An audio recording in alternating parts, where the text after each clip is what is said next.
everybody, this is Gretchen. Just trying to resolve some technical issues.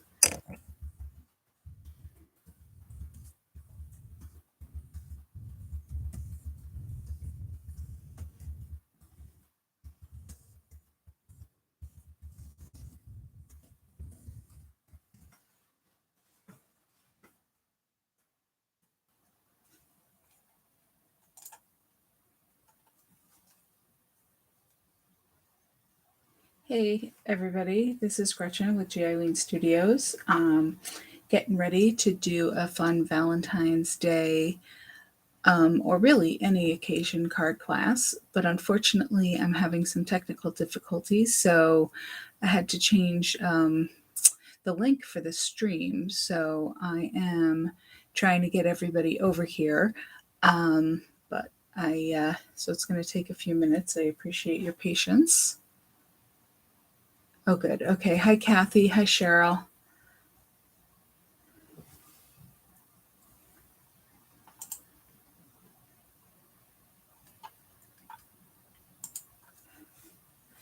Hi, Sharon. I'm glad you were able to make it live this time. You're not often able to make it. Okay, good, Mom. Judy, you're here. Hi, Brian. Hi, Deborah. So glad you can make it. So glad you can join us this time. Hope you're going to enjoy it. This was probably a good one to start with because I think these cards are pretty easy. I know I say that a lot, but the templates on this, I think, make them a little easier than some of the other ones. So, hi, Lindsay. Oh, yeah, it's Sam, not Sharon. I forgot. We're incognito. Okay. So we've got everybody, right? Sure. Yeah. Okay. Yeah, I think everybody's here. Thank you about that. I'm not quite sure what happened. I started the live stream and it just kept buffering. And Dave said he had downloaded something and maybe that did something. I don't know. But then I tried to restart it, and of course that just crashed the first stream. So unfortunately, once a YouTube live stream ends, you can't restart it on the same link, at least as far as I know, with my limited knowledge of YouTube. So I had to start this different one. So luckily you were all online to get my link. So everybody should have gotten their card kit.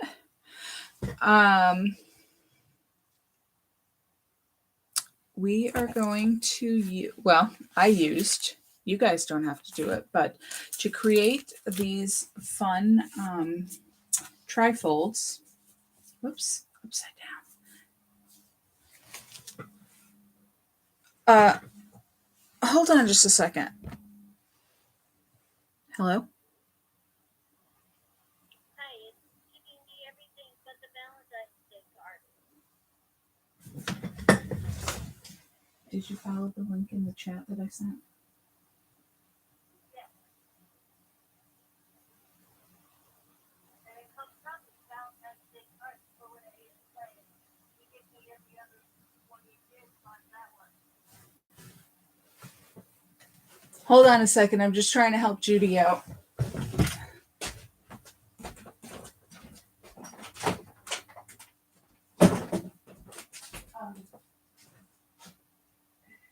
It should have sent you.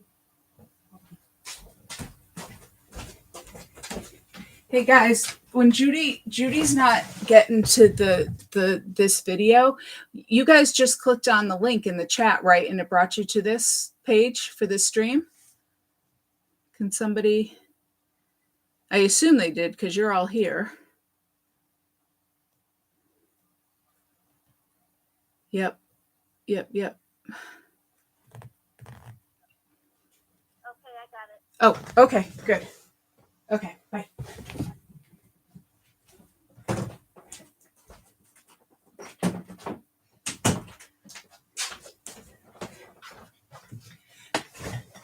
Okay, sorry about that. Judy was having trouble connecting. It wasn't giving her the right link, but okay. Oh yeah, Judy doesn't have the. Okay, never mind. We're all here now. So anyway, I close to my heart sells this fun. It's a thin cut to go through your Cricut or other Big Shot or other die cutting machine, and it makes this shape, and it actually gives you the score lines to fold on.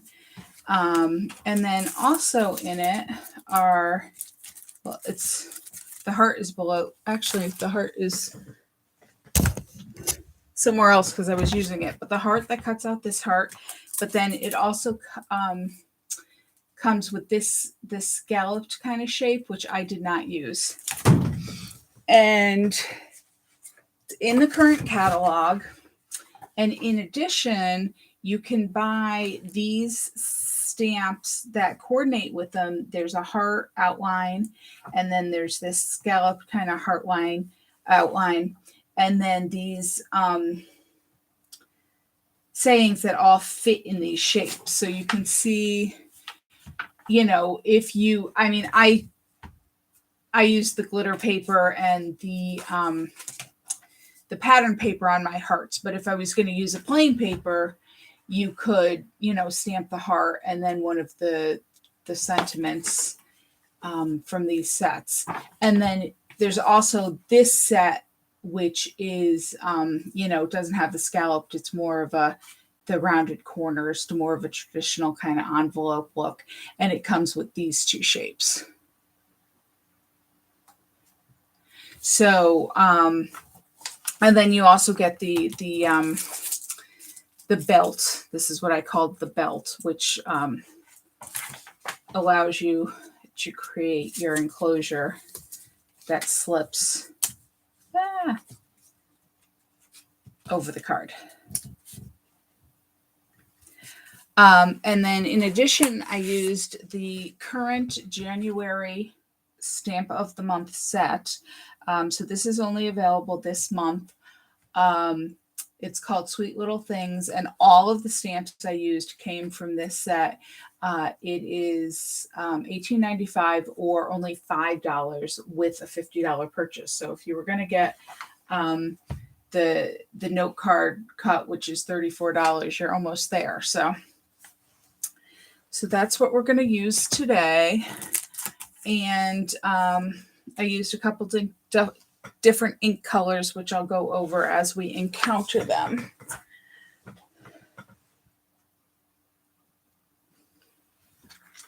And I'm going to put in an order in a Thursday, I think. So if anybody wants anything, you can let me know and I can include it in the order, or you can just order on the website, whatever's easier for you.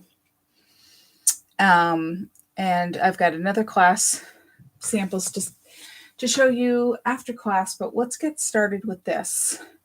And we'll do the this one first, since I already opened up. This is the glacier colored cardstock, so everything should be in your envelope.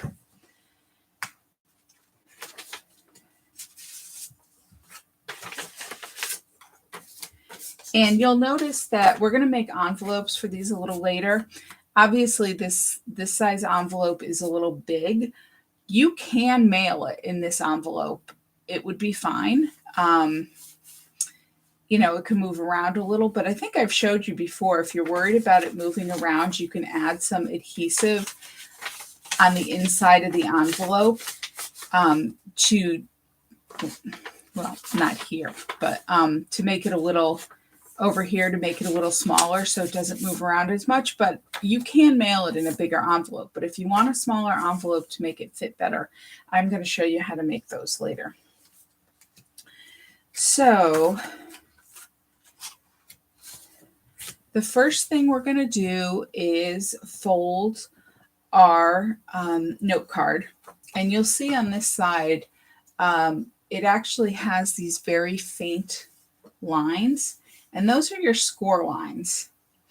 And the way a score line works, I know Brian and Deborah, I know a lot of these things are going to be new for you.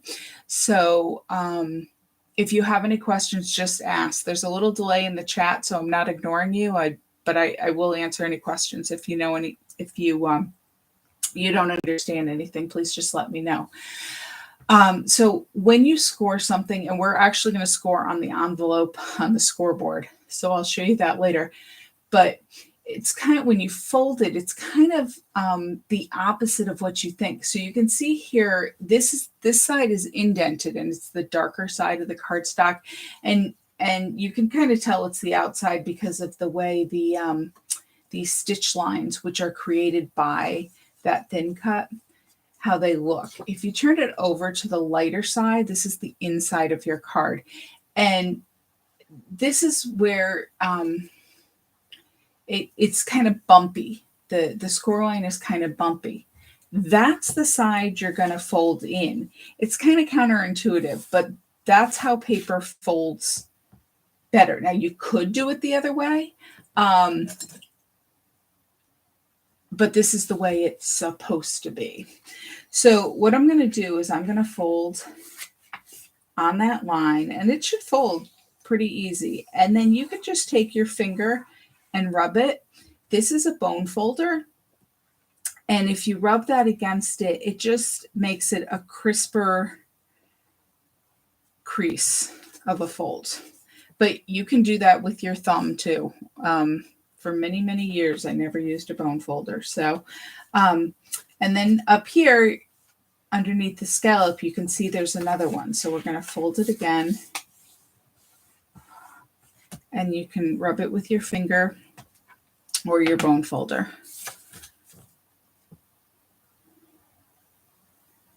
And can't get easier than that, can you? And we're going to do the same thing. We might as well fold our belt too. And you can see the belt has 2 score lines on it too. So I tend to just put my finger underneath the fold so you can give it some support. This one, it's a little tougher, and you can see when I folded it over, it wasn't quite straight. It was a little kind of cockeyed, and I just made sure that the edges were lined up straight. And see the other one, and there we go. And see, you fold it over, and it has this tendency to go a little bit crooked. So I'm just going to straighten it and make sure all those edges are in line.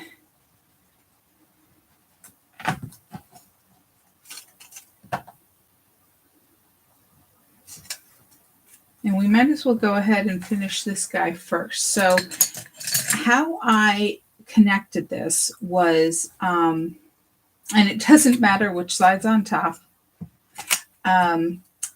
What I did was I just drew a faint pencil line underneath the edge of the top piece. So I knew how far it came down. Now you can use a tape runner on this, but I thought glue might be a little more secure. So what I'm going to do now, when you use liquid glue, you do not want to use too much because you don't want it running all over the place.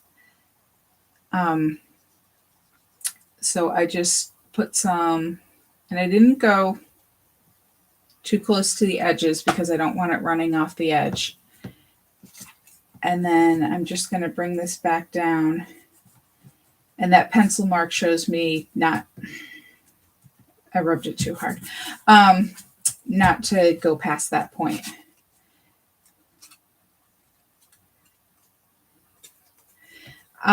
After I secured it, you'll notice I picked it right up from the board because I just don't want, if the glue was to come through, because we do have those stitch lines, and if it was to go, ooze out the edges, you don't want the 2 sides to stick together.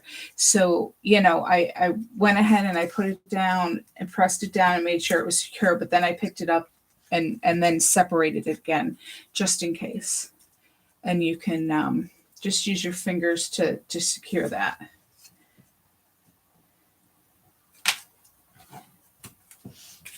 And then we're going to attach the heart to it. And on this card, we're going to go, we're going to put the card in a vertical orientation. And, you know, so the band will go across it horizontally.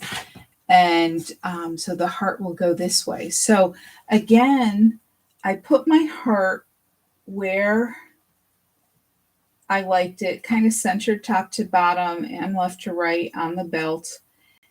And I made two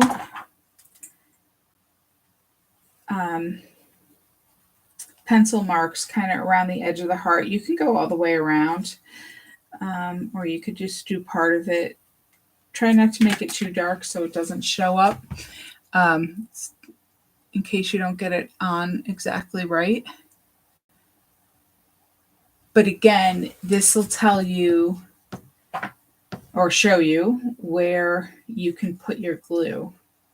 And again, you can just put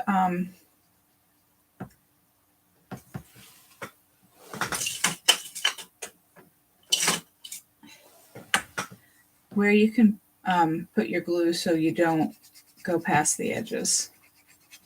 Because if you put it on your heart, you're definitely going to get it outside of the area you want to attach. So I am not putting a ton of glue, partly because it's not coming out of my bottle, but I don't want it to ooze. So, and then I'm going to put it down on my work surface so it's easier again. I'm going to line up those lines, the heart within the lines, press it down so I make sure it's secure. Try not to rub back and forth. That's what I did the first time. Try to press straight down and then pick it back up and separate the front from the back, just again, in case that glue oozes.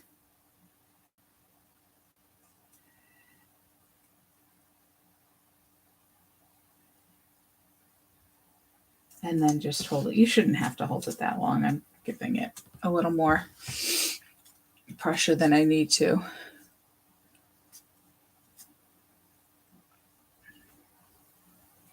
And there you go. And there you have your little band.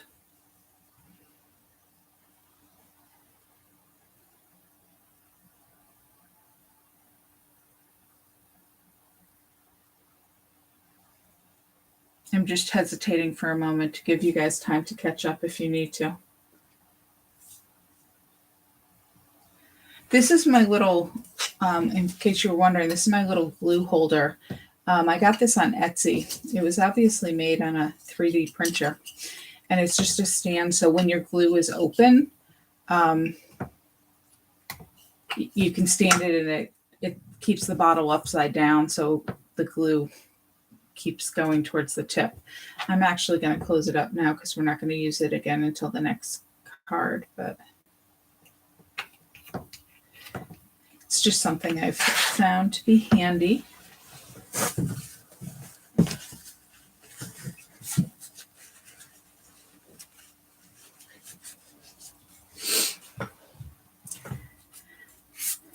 Okay, so next we're going to put on our scallop shapes. And what I did was to cut these out. Take this out of the package. I simply put the paper over the top section to cut the scallops out. And you'll notice this one is, but we're going to cut. So that's okay. But you see, like this one, I'm going to go all the way to the edge. This one, we're going to trim so we preserve that cardstock edge. And you can do whatever you prefer. So this is where those scalloped lines or the stitched lines around the scallop really help, because we don't have to guess how much to cut in to make a nice border. We are just going to cut right on those stitch lines.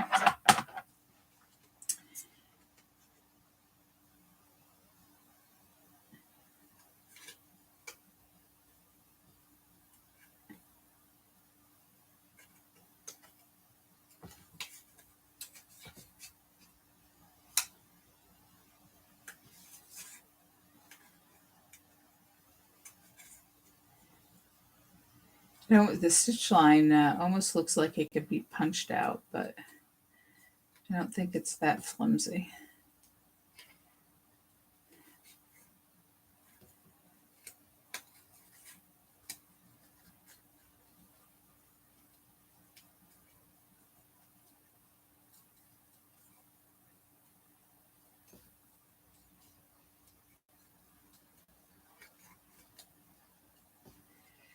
The paper pack I used for this, I think actually was in last month's catalog. Actually, maybe not. Let me confirm that for you. No, it is in this month. See, I was thinking ahead. So you still can get this paper collection. It is called Sawyer. Sawyer.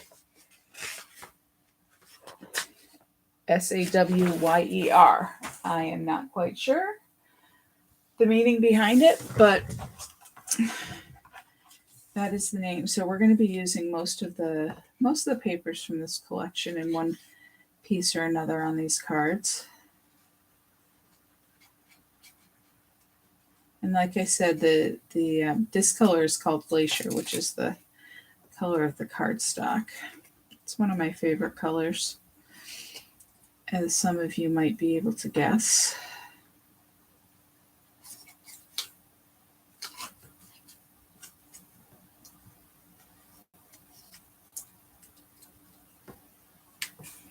Okay.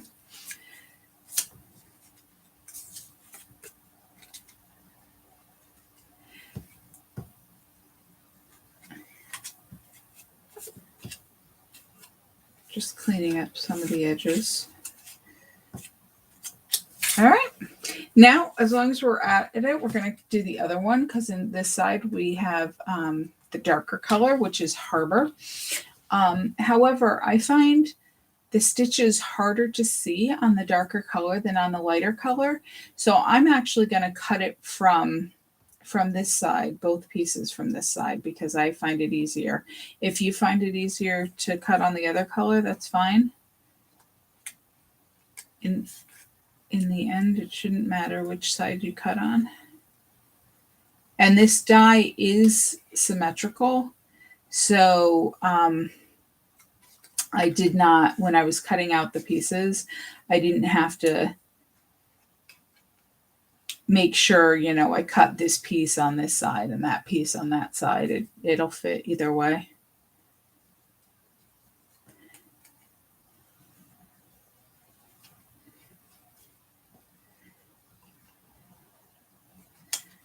Brian and Deborah, the Close to My Heart papers are all double-sided.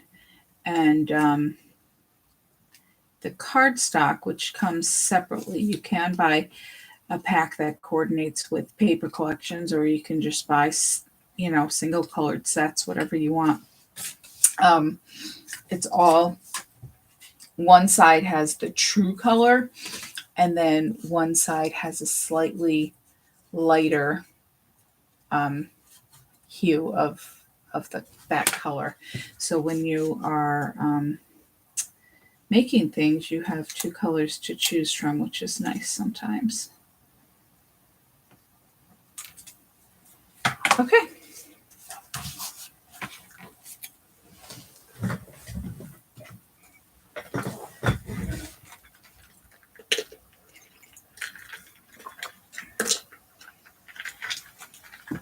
So we can attach all these pattern pieces, and then we can go ahead and color our image.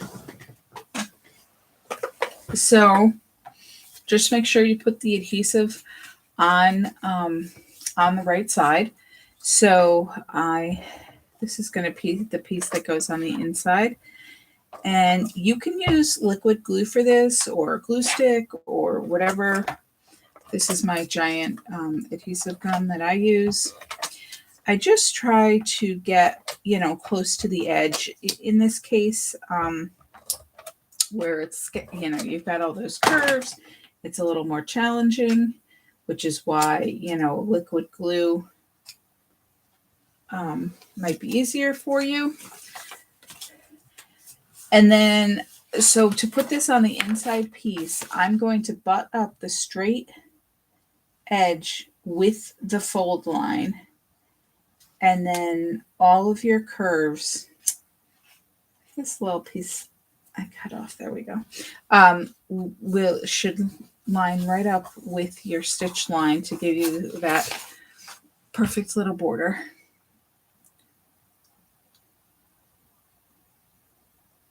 Oh, cool, Lindsay. I've been using it for many, many years, so you will get used to it. It just it takes a little time. And then I'm going to do this same thing, but I'm going to put the lighter side on the front of the card. So I want to put the adhesive on the dark side.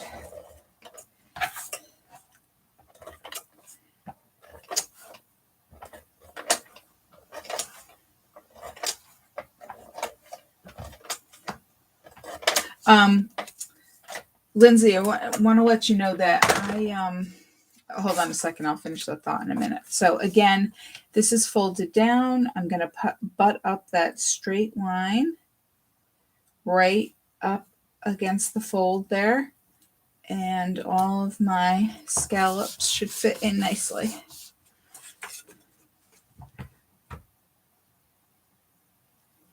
Okay, so Lindsay, I was going to tell you, I buy these ATG refills in bulk from tapejungle.com, and they're one of these companies that the more you buy, obviously the cheaper they are. So I generally buy a gross of them at a time, and then I resell them to everybody for about $1.25 a roll. At least that was the cost of the last shipment. Who knows if the price has gone up, but they're really reasonable. These are not the Scotch brand that you get in the store. So if you want to make sure you use the Scotch brand, but these, I've been using them for years. I haven't had any trouble with it. So if you do ever want refills, just let me know and I can get you some with one of your class kits or whatever. Okay, so close this up, and we're also going to put this dark color on the bottom panel here. And now I cut this piece to fit within those stitch lines and to give an equal border on the bottom. So all we're going to do is put the adhesive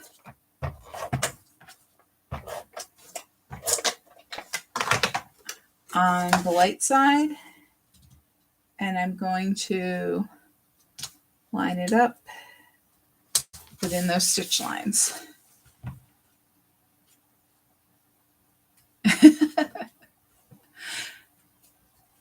Well, some people are worried about the acid-free thing, and I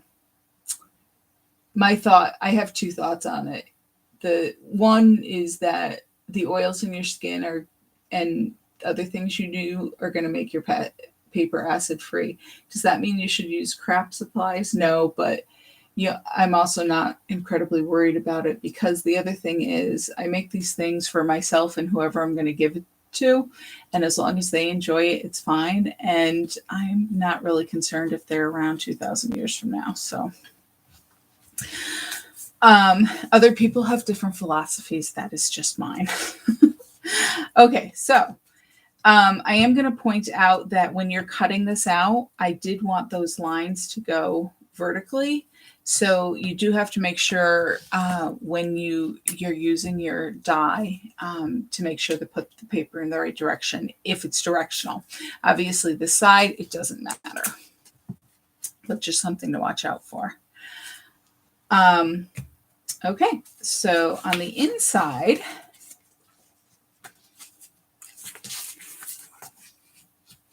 we are just going to put this little strip, and I just put a little strip because I wanted to kind of frame out the card, but I wanted to leave space here for a message. And obviously the dark paper is busy and dark, so you're not going to write a message on there. So I figured just a little skinny strip, and then you still have room for a message. And again, I am going to line this up with those stitch lines. And there you go.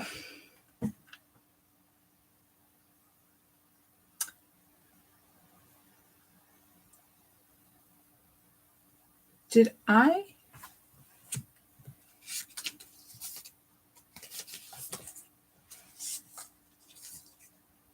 Well, I apologize. Hopefully it doesn't matter to you, because I think I must have stamped a different bunny in the card kits than I did on the original. If you like this bunny better and you want one, let me know. But they're both cute, so hopefully you like them both. Now I colored this in with colored pencils. You can use markers. If you use the right ink, you can use watercolors. I did not use the Color Fast ink on this, so I would not recommend using watercolors unless you're very, very careful. But I prefer colored pencils most of the time.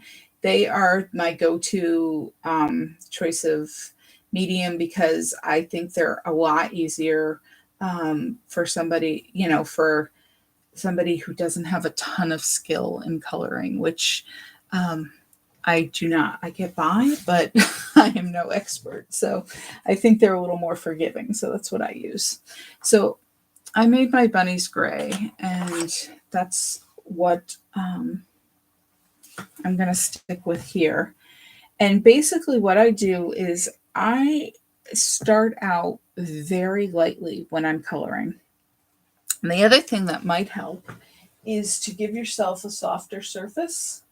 The harder the surface, the more likely you are to get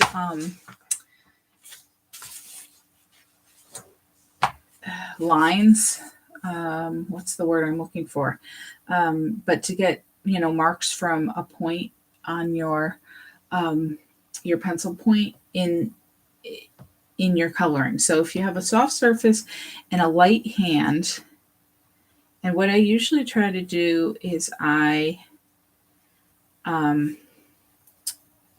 start with a small area. So you see I started with his arm here.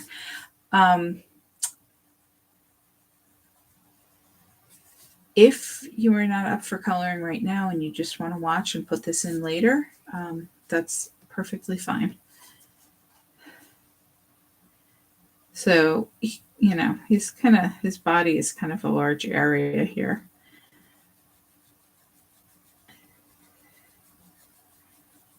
As much as I can, I try to make a full stroke over the whole width of the area I'm coloring. So I'm going from the edge of the body to the tail here because you'll get less noticeable stop and start marks if you do that. Now, like right here where it was really wide, it was a little harder to do that, but when you narrow it down, it's a lot easier. Now this is a little light for what I want my finished bunny to be. So I'm going to go over it again and add just a little more pressure. But that's why I start light, because you can always add more color, but it's harder to take it away. You can erase somewhat. You cannot totally erase colored pencil. You will always have a ghost image of that color.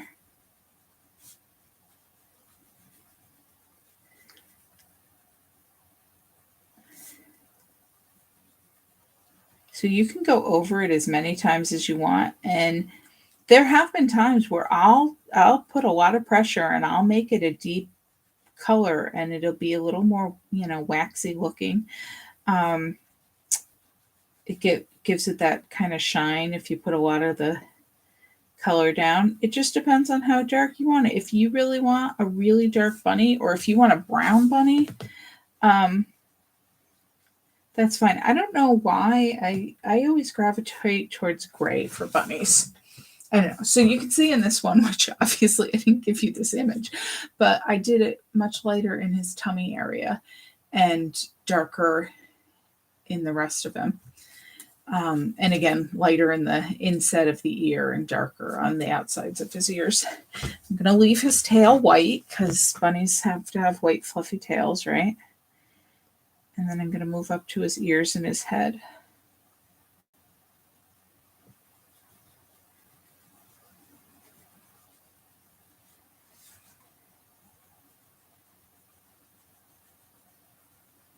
Since I knew I want him a little darker, I'm just starting out with a little more pressure here since I experimented down there.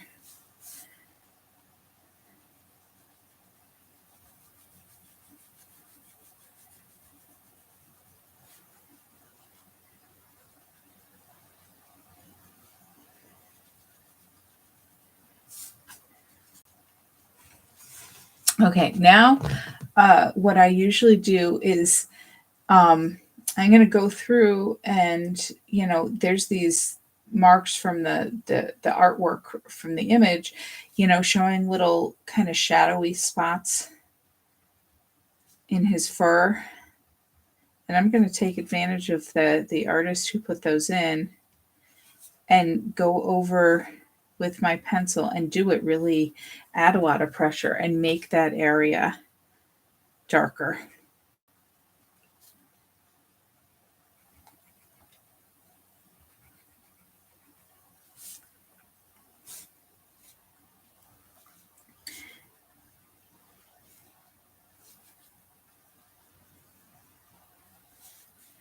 I mean, you can, okay, you know,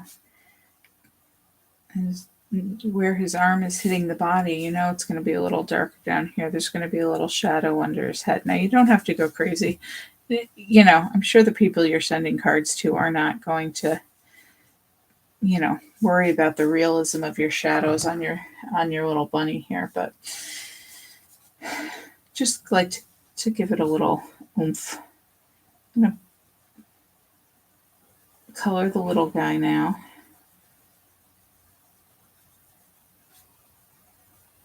I suppose if you're really creative, you can make him like a spotted bunny and make him, you know, have spots of colors in them, but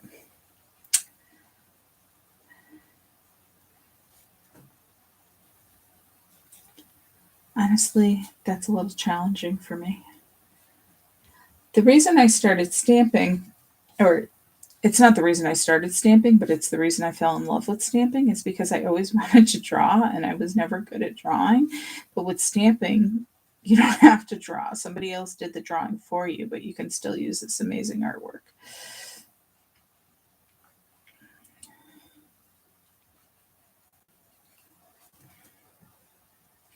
Okay, and I think what I'm going to do is I'm going to grab my black pencil here and I'm just going to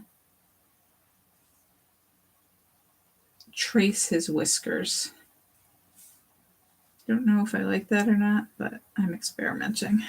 I don't really like that. It's a little too dark, so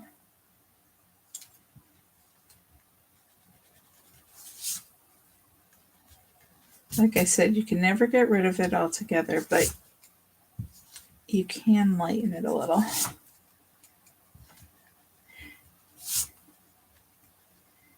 Probably if I had a darker gray pencil, that's a little better. Brian made him pink. Okay, well, pink is cute too. That would be a cute bunny. All right. And now I'm going to make a nice yellow flower. And I went with a kind of goldy, so it's a little bolder. And I'm putting a lot of pressure on this and just making a really bold yellow flower. And then I'm going to take a bright green and do the stem. And then I am going to kind of trace the grass here. And I'm just making little short spikes with a lot of pressure, so it's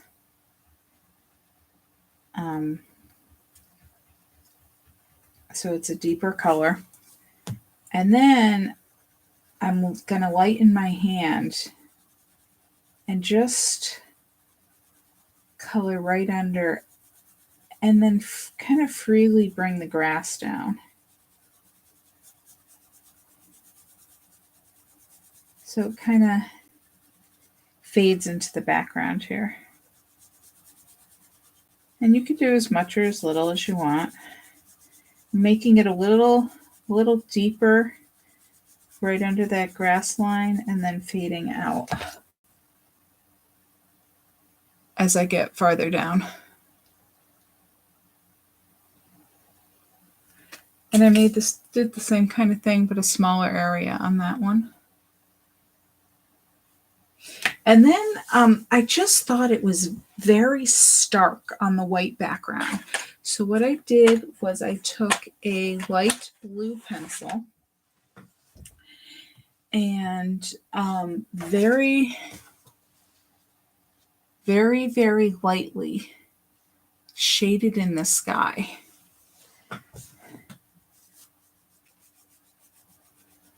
Very light. You see I'm holding my pencil differently.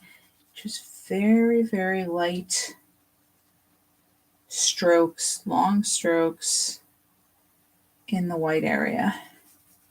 Just to give it a hint of a pretty blue sky, which we had today. It's funny because I know it was cold out there, but it looked beautiful.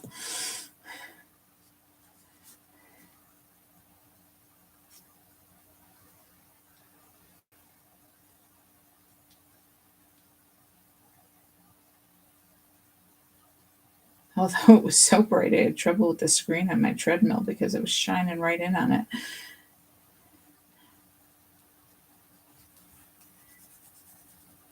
So, you can make it as dark as you want. I kind of hit the edge right here, which when you hit the edge, the edge will kind of pick up color off of your pencil point. So I've got a couple of spots here, which you probably can't really see, but I'm just going to clean that up with my pencil. Just try not to get too close to the edge, I guess is the lesson there. And see, it's just very pale, but it's not so stark. Now I want to make a pink bunny, Brian. My next one, I guess. Okay. So whenever you have finished your coloring,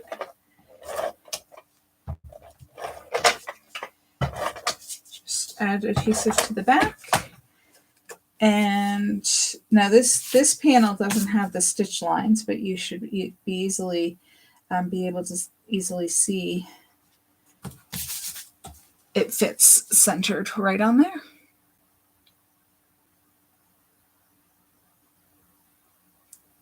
So cute. The artwork is adorable on these stamps. Okay, so I'm going to give you a second to finish up in case you need it.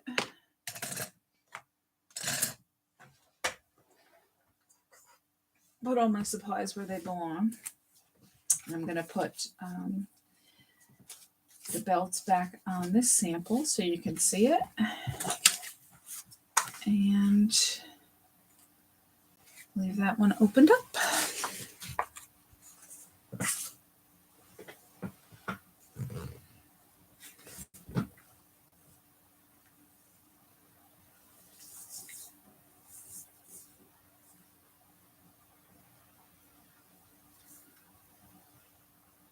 It is cute, Cheryl.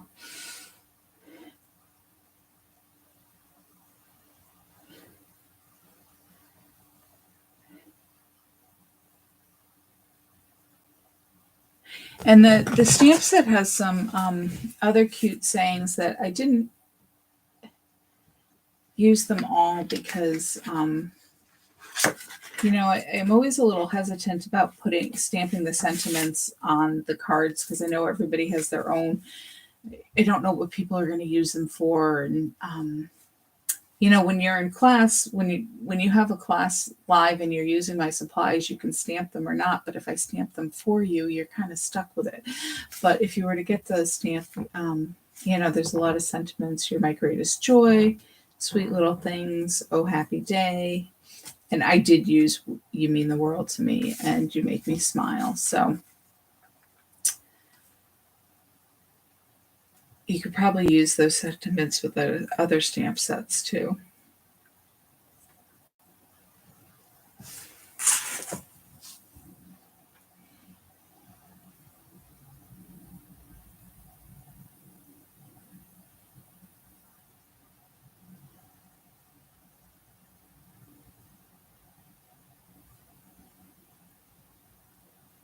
All right, unless anybody wants to shout out and have me slow down, I am going to move on to the next card, but I'll leave that up there. And let's do this pink one next. This color is actually called Mulberry. This is the bear. And you can see I colored the bear a little darker in places.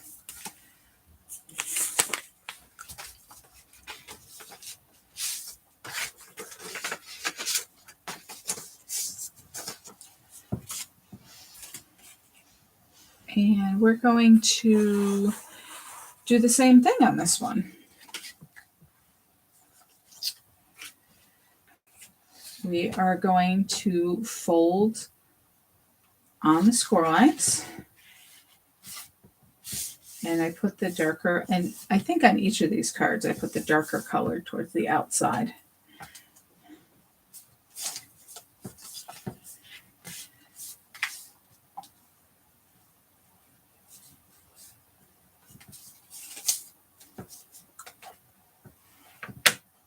And I want to let you know that when I use, I gave you an extra white piece just in case, I don't know why you wouldn't want the cute animals, but just in case you didn't like the cute animals or you had a different need for the card, that you had an extra piece you could stamp on.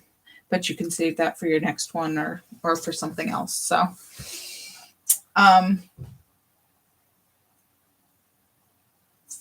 I was able to put 2 layers of cardstock, as I usually am with our thin cuts, through at the same time. So I could cut 2 pieces at once, which is helpful.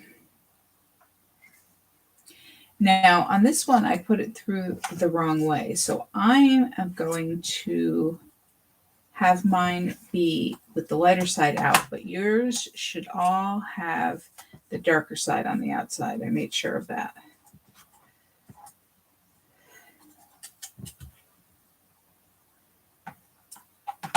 All right, and again, I am going to, with a pencil, just mark the end of that overlapping flap. And I'm going to add glue to the area of the bottom flap that is going to be covered by the top flap.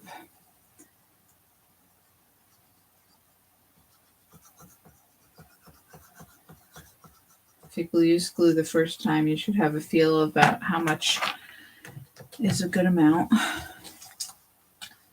Bring that over, press it down, and then open it up so it doesn't leak through. You're welcome, Kathy.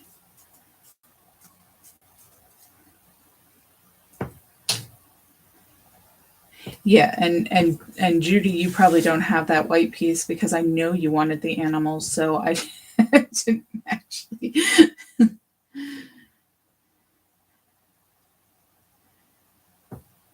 Okay, and now this time, this is going to be a horizontal held card, so the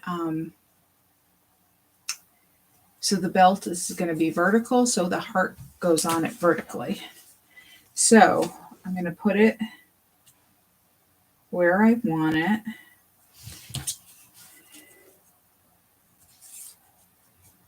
And I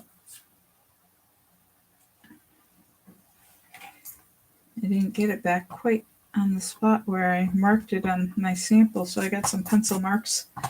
I put it down, and it doesn't matter. Don't worry about it. I was just going to say that I didn't quite cover up the whole line, and it lined up well if not doing that, but it will line up just as well as if you bring it down a little lower. So if you want to see where it's going to be on your card, you can put your belt on your card. You can even go ahead and slide it on if you need to. And then you can go ahead and put your heart on it and see where you like it. See if it's kind of centered, then you see the tips of those. You see the overlap there. You can kind of see the tip if you put it centered. Although, haha, now that I'm thinking about it, if you turn it around so the overlap's on the top, oh no, you'll still see it. Never mind. So if you're worried about seeing those, but you can on this one, I know it's not in focus, but you can see those that overlap there, but it's not that noticeable, so it doesn't matter. But if you're worried about it, you can go ahead and cover those up, and then the heart will just be a little lower on the card, which looks just as good. So, wherever you want to put it is fine. Just line it up. And then I make a pencil mark. I trace it at the bottom and at the top. So I know where to put my glue, and then I know where to put the heart back.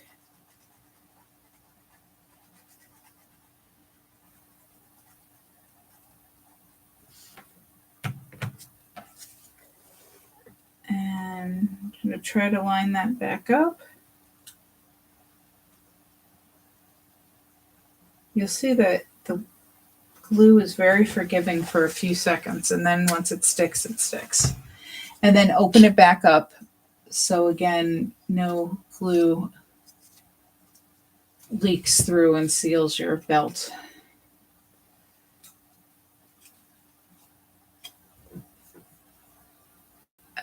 Cheryl says she lost me. Is everybody else okay? Did I lose everybody? Let me know.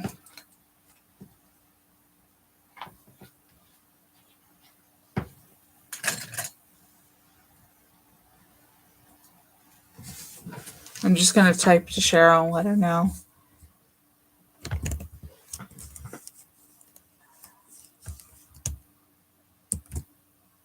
Okay, Lindsay.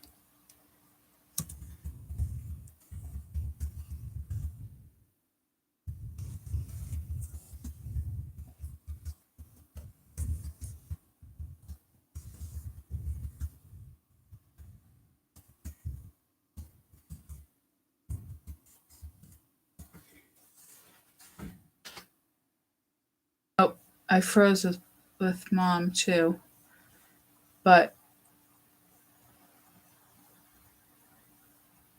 everybody else seems to be okay. I'm not quite sure what's going on.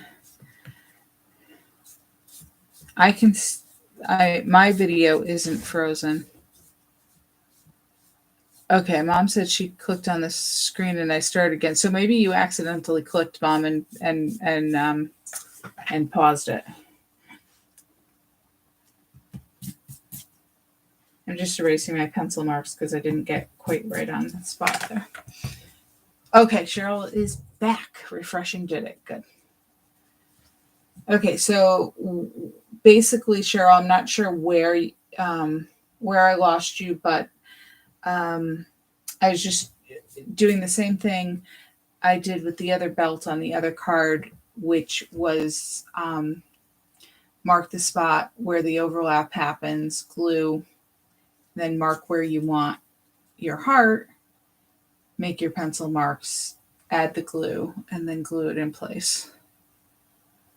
Okay, good.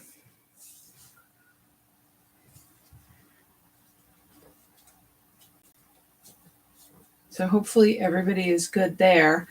And we're going to do the same thing that we did on the other card. We are going to cut out our scallops to give us this border on the card. And on this card, I used the same paper on the front and the back, this pretty mulberry on mulberry kind of print. The other side is this banners. So either side should be easy enough to see those stitch marks, and we're going to cut on those on both pieces.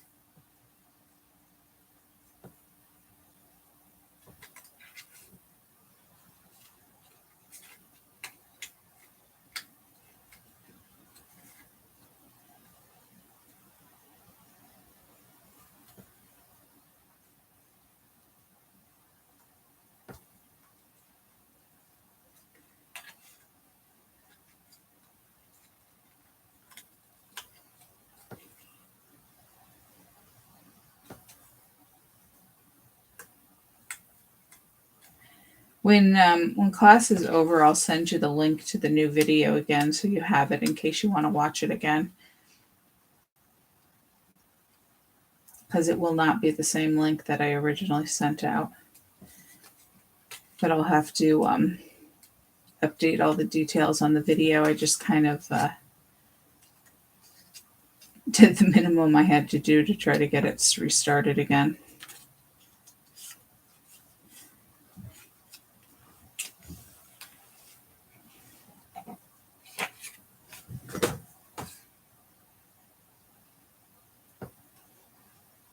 And again, I'm just cutting the second one out the same way on the stitch lines.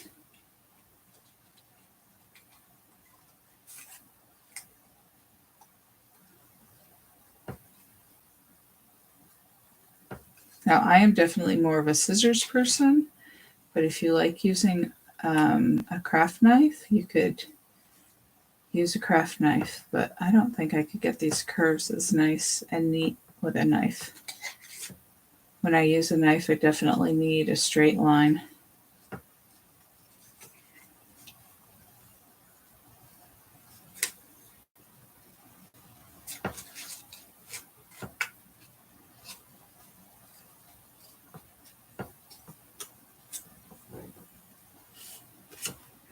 Okay, so you should have 2 of those.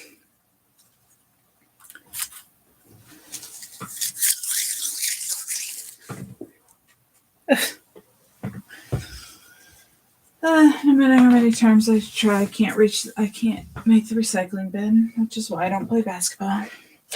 Okay, so we're going to put one on the front and one on the back. So you'll learn as you take more classes that kind of to speed the process up. I'm not trying to speed the process up for you guys, but when I'm making things for myself and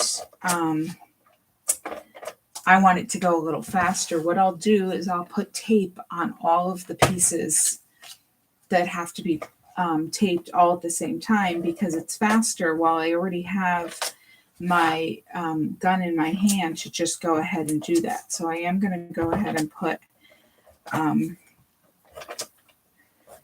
adhesive on both of these pieces. Now I could put them on the rest of them, but I'm not going to because I want to take it one step at a time with you. But that's a little helpful hint if you're trying to do the assembly line process and make things go a little faster. So whichever is easier, unfold it or fold it up. But you're going to put that straight edge right along the fold. And it should line up with your scallops.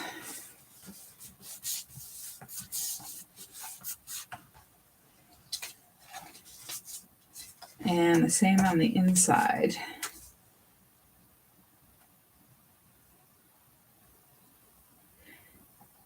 The score line is easier to see on some colors than others. This one is a little harder than on the other. And when you use adhesive, double-sided adhesive like this, it is pressure sensitive. So when when you are sure you have it in the place you want it, go ahead and rub it. You can use your bone folder, you can use your fingers, but it's going to stick better when you give it some pressure. It's called burnishing.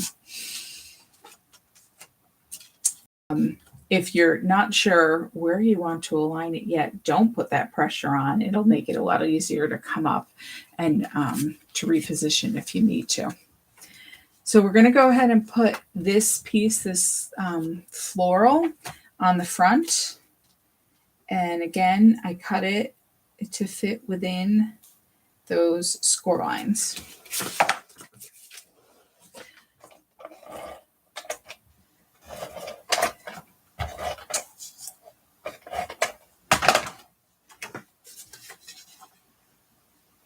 Now, of course, everybody knows that if for some reason they like one side of the paper better than the other, you can go ahead and choose to use whatever side you prefer.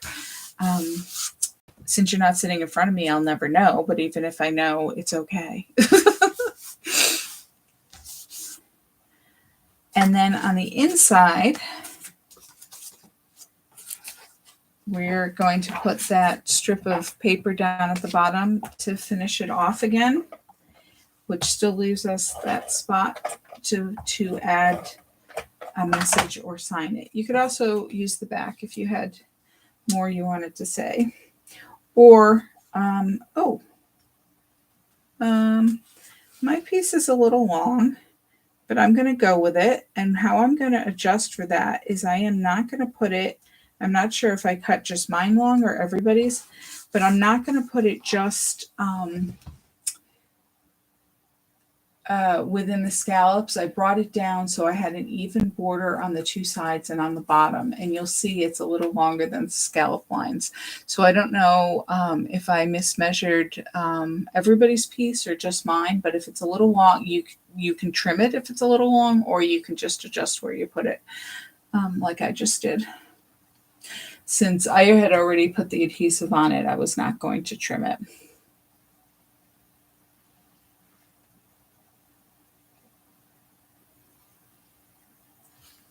If you wanted to, you could put decorative paper on the back too.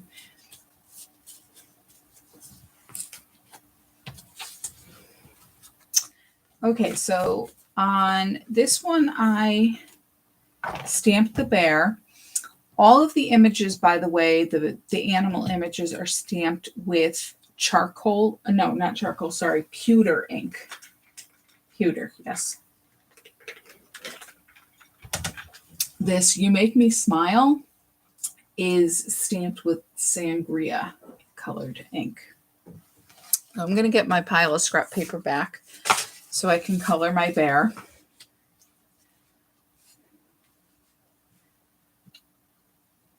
And you know what? I am going to take a hint from Brian, and I am going to make my bear, I'm going to make him kind of like a burgundy color. Well, a light burgundy. So I'm going to, take that hint from that sangria. But you can go ahead and make him brown or whatever color you want. But I'm just going to see how he looks as a different color. And again, I'm going to start lightly. I'm just starting in his ear. Okay, it'll be interesting.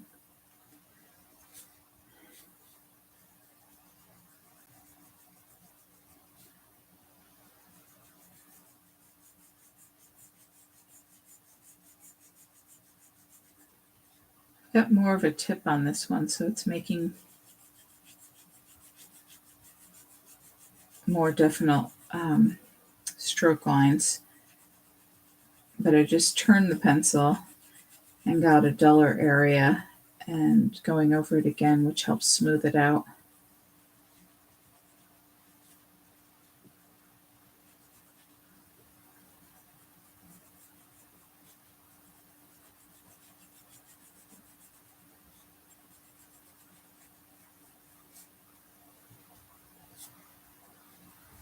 This colored pencil, by the way, is called Tuscan Red. I use Prismacolor pencils, but any kind of pencils will do.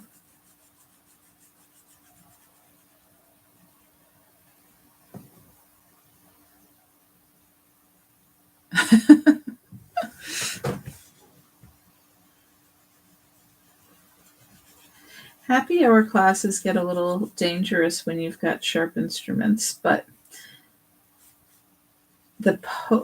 whoops, my tip is broken. Class then happy hour would be great. I know some people do just fine, but not me.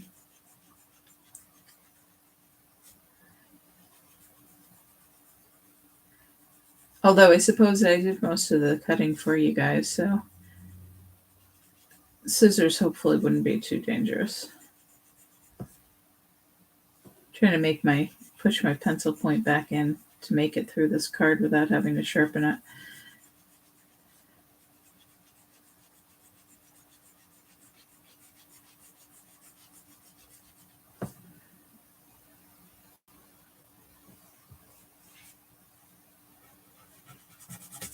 Whoops, that didn't work. I was trying to dull down the other side, seeing if I could put pressure on the other side, make it last longer.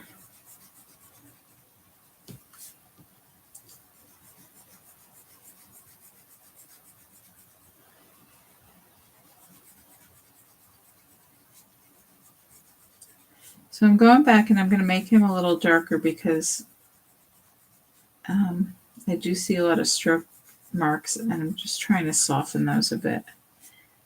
I don't think I'm being successful with it though.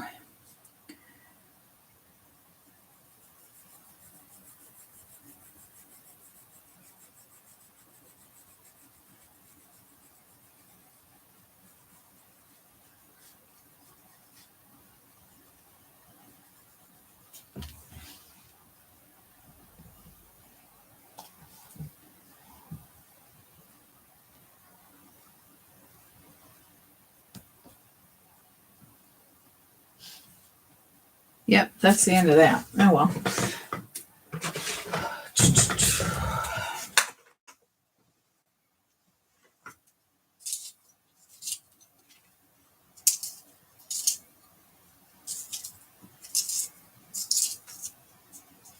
I guess that's the one advantage over that markers have over pencils, but then again, markers do dry out, so.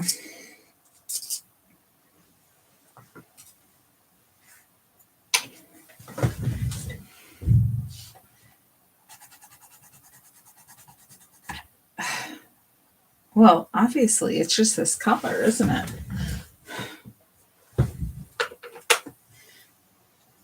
Why do some pencils do that?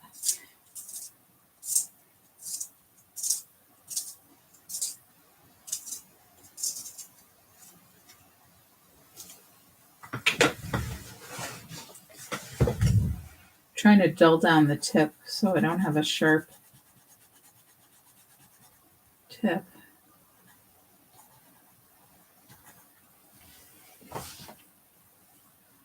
All right, so what I'm going to do here is, oh no, not Kathy lost.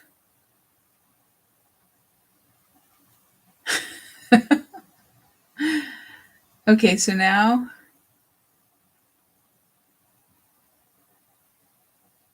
Lindsay, okay. Lindsay lost me, but I think she's back, but she's having trouble with the chat box. And Kathy lost her sound.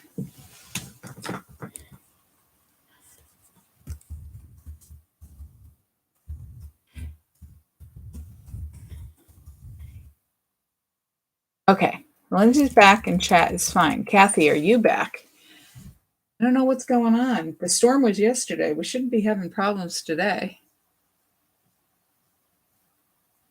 Oh, don't hit back. Takes you to the old video. Yeah. So, but you're subscribed. Oh, good.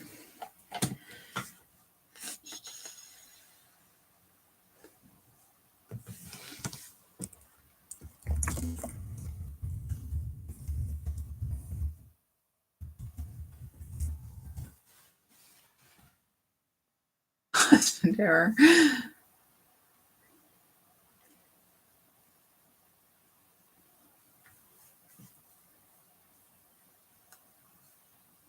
All right, well, I'm gonna keep coloring, and hopefully Kathy can hear me.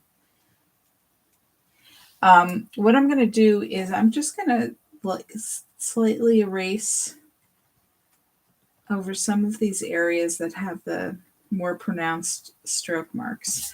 Now, one thing I do have to say, when you do erase over colored pencil, be careful not to go out of the colored zone, because it will smudge and it will kind of give you a halo effect.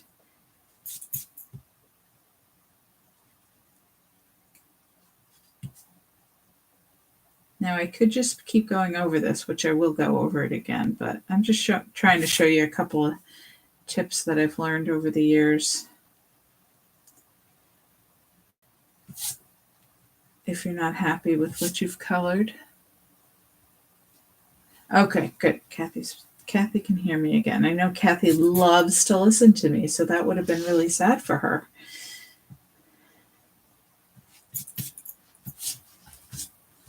Okay, honestly, well, my eraser picked up some color, but I was going to say I don't think that really changed the look of much, but all right, I'm going to even him out a little more. And I mean, you can fuss as much as you want with your coloring. I don't know. What do you think? I think he looks pretty cute as a, what we call it, pink. It's a light wine color. I guess he looks similar to the paper, so I guess he's mulberry.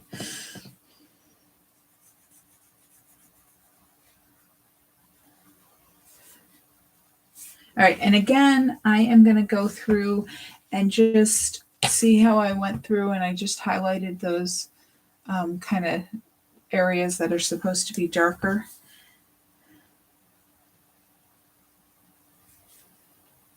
I'm going to maybe not do them quite as bold as I did on the brown bear, because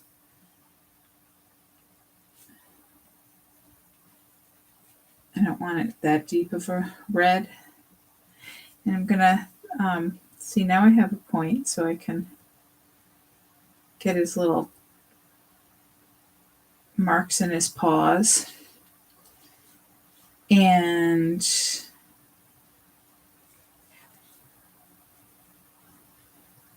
I'm keeping his belly white.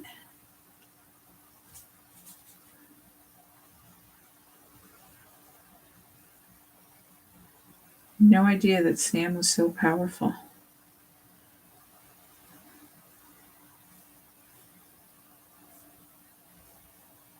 I'm going to trace over the stitching that forms his mouth. And I'm going to, just like on here, I'm going to make his paws darker.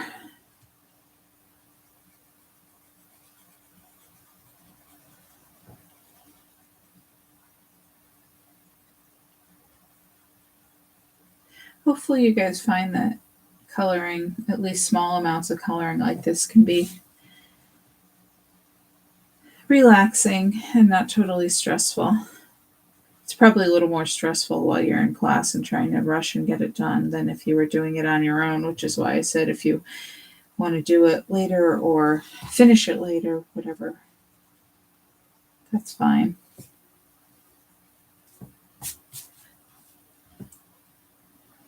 I know as much as I try to slow down, sometimes I still don't slow down enough. So there we go. We've got a mulberry bear, mulberry and wine. And now I'm going to color the bee. In this case, like what I usually do in this, I'm just coloring over the whole thing. I don't care that it's those, gray lines are stamped and I'm coloring over them, because there's no way I'm just going to get unless you have a really, really sharp point. You're not going to get between the lines, so I just colored over the whole area. And I'm coloring in just the center of the flower, which has the barest little space in it, but it does.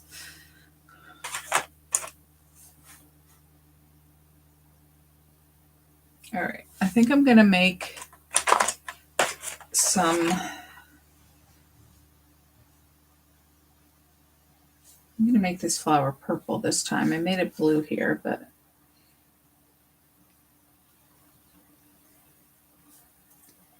I'm not in love with that color. I have a different purple. I have a different purple that I obviously use a lot because it's very short. Violet. Here's the color. Apparently I'm going to have to get a new violet colored pencil pretty soon. Usually what they say, you'll notice with these smaller areas, they put a little more pressure and make it a little deeper. And part of that is because it's so small, it's hard to get those even, gentle stroke marks in it. But also, deep purple is pretty. And I guess I'll make these purple over here too, these two that I made blue in the first one.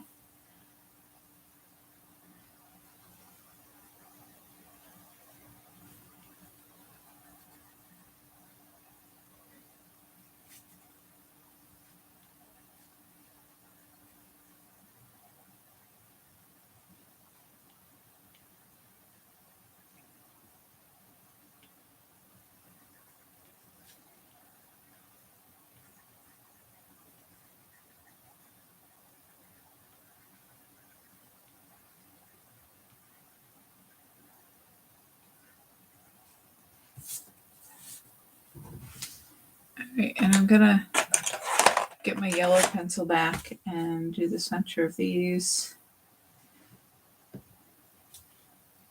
And do the center of the other ones too.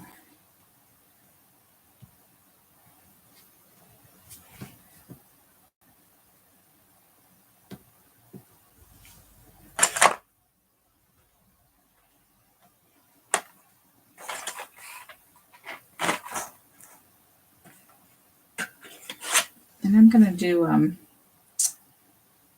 magenta color in these. These I kind of did two different colors over. I didn't like the first pink I used, and then I did a different one over it, so it's kind of a weird color. And now I don't really remember which combination I used, so I'm just going to use this. You can make your flowers whatever you want. Now, these are not realistic looking flowers, so I don't know what they're supposed to be. And honestly, if they were realistic flowers, I probably still wouldn't know what they were. Some people who are really good at flowers will say, oh, that's supposed to be hollyhock or something, so it should be blue. I don't know, whatever color hollyhocks are supposed to be. And I'm always like, okay, but I don't know what the flower is. I don't know what colors they come in. My flower knowledge is limited to the basics. So if you know and you want to color your flowers a certain color, that's fine. But since I already colored my bear a burgundy color, I don't think it probably really matters. And I'm going to get my nice grass green. Oh, look, it actually is grass green. To color my stems and my grass in.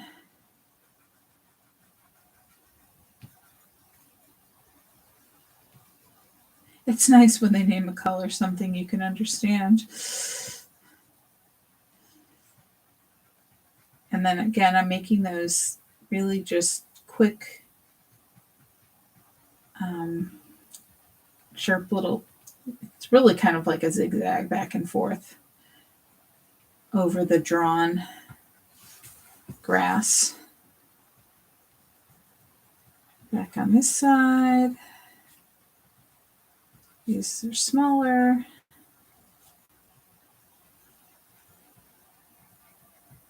And he's sitting on the grass. So the grass needs to be under him as well. And then I'm going to pull it down a little, not as much as I did under the bunnies, because I don't want to color into the stamped area, although you could if you wanted to. But I am going to bring it down a little just to make it look more of a grassy field than just a line.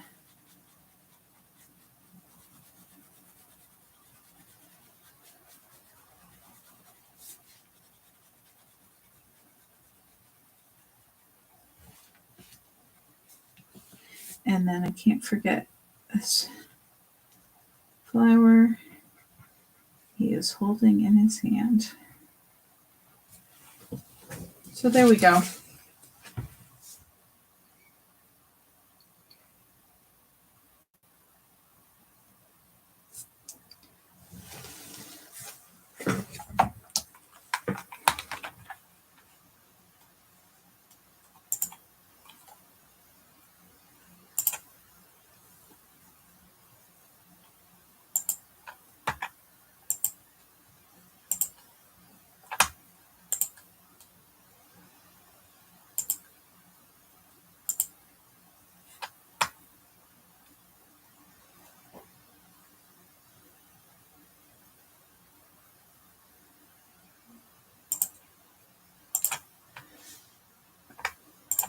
Sorry about that, guys. I had to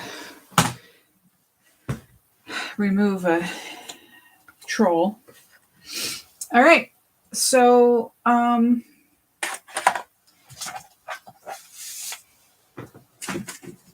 put that aside, and I'm going to attach my bear into my card.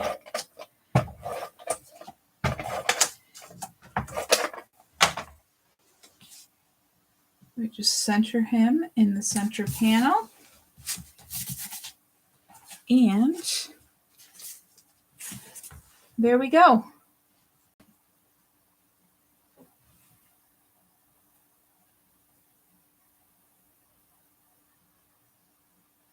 Yes, it was written in Russian, Lindsay, so I'm not sure exactly what it said, but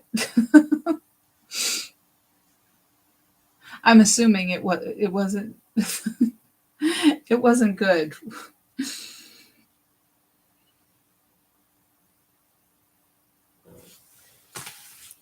Which maybe was a hasty assumption, but usually when it's not good when somebody just pops in and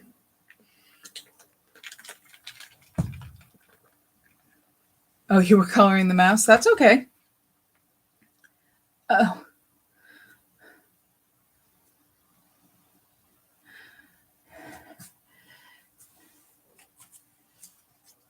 It happens more and more often, so I'm sure we'll have another visitor another time. Okay. Okay, onto the last card, which is our purple one. This purple is called Wisteria. And got some more glitter on this one. I love this glitter paper. This glitter paper is called Desert Rose. And you wouldn't think at first that it went with these colors, but it really does. It looks great because it coordinates with that color right in there, and it even looks good with the mulberry. So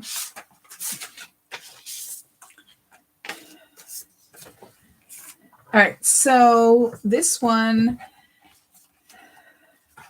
what we're gonna do is, you'll notice I covered the whole thing. I did not trim it. Now, if you want to trim it, you can go ahead and do that. You can see how it looks if you trim it, because I trimmed the inside. And then I also made the patterned paper go right to the edge on the outside. It's just a different look. I wanted to show you both looks, so you could decide which one you liked. Also, if you don't like it to the edge and you want that border, you can trim that paper. You would trim it about 1/4 of an inch each direction, and it would fit inside those stitch lines if you want to do that. But just like we did on the other two, we are going to fold on the score line.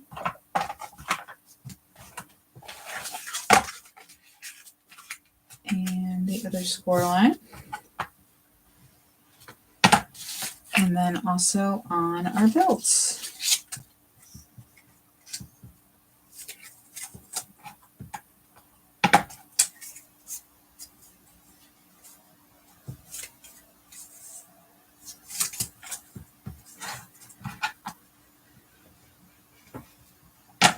Okay, now what I'm going to tell you on this heart, I inked the edges of this heart in my sample. You can see I used a gray. I didn't really like it, so I'm not going to do it. I don't usually do a lot of inking in the classes because I don't want you to have the ink color that I use, because I know you don't have all the colors. So I kind of skip that. But you always have that option to add that ink if you'd like. So again, I'm going to make my pencil mark right below the overlap.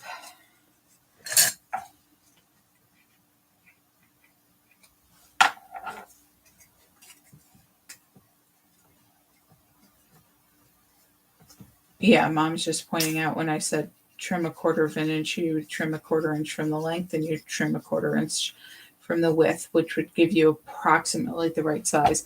I think this is, it's about 1/8 of an inch.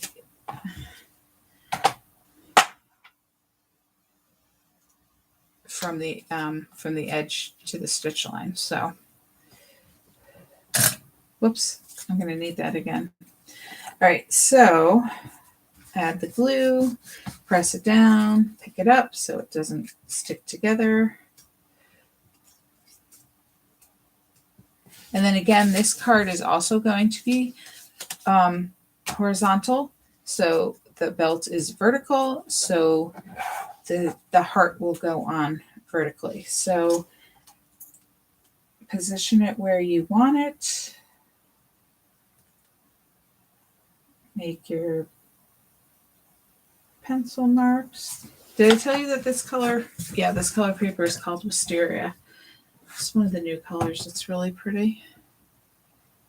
I know it's shocking that I like the purple.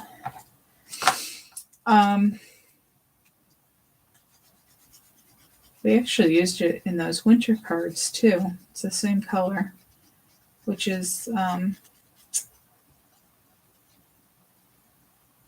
a little different for winter cards. You usually think of like silver and blue and icy colors. And I mean, I think this is icy and it goes with those, but they kind of changed it up a little bit. So I put my glue on and I'm putting my heart back within my pencil lines. Pick it up.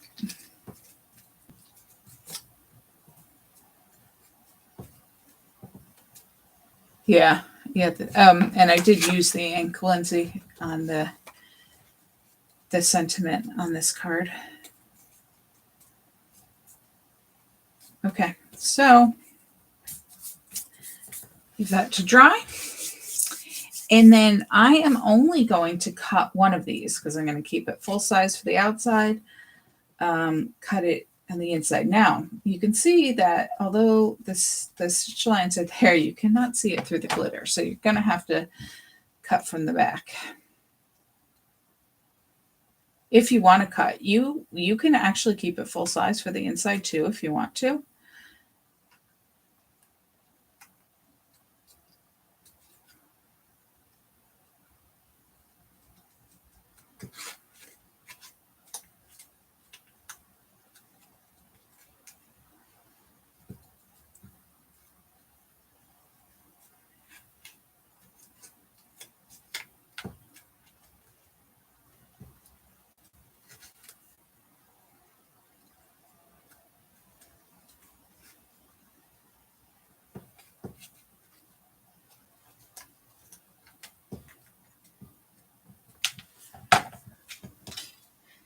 And even that is pretty. It seems like you should save that to use on something, right? You never want to throw away any of my scraps of the glitter paper, because even if they're small, they're pretty. Okay, so I'm going to put adhesive on the back of the one that I didn't cut, because that's going to go on the front of the card.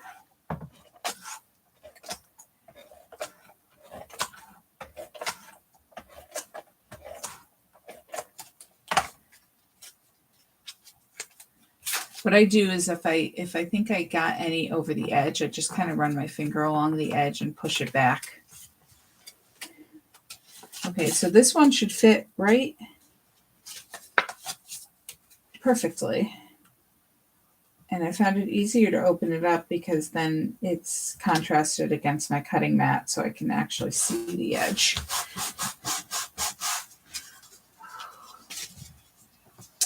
And now I'm going to put the inside piece on. I know I'm speeding up here. Hopefully you're okay with that, but that's because I'm doing the same steps that we did on the other two cards.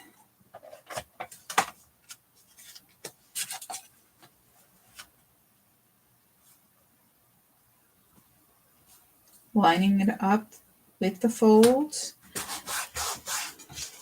And that's how it looks if you want a border around it. Now we're going to put this side on the outside, unless you want to use the other side.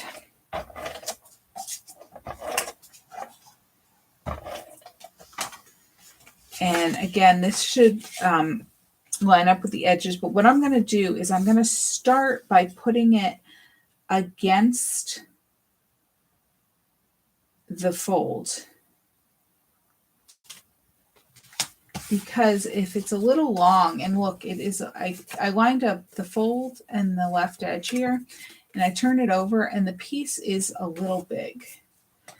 So by doing it that way, I can turn it over, see that there's a little bit of an overhang, and then just trim that off with my scissors.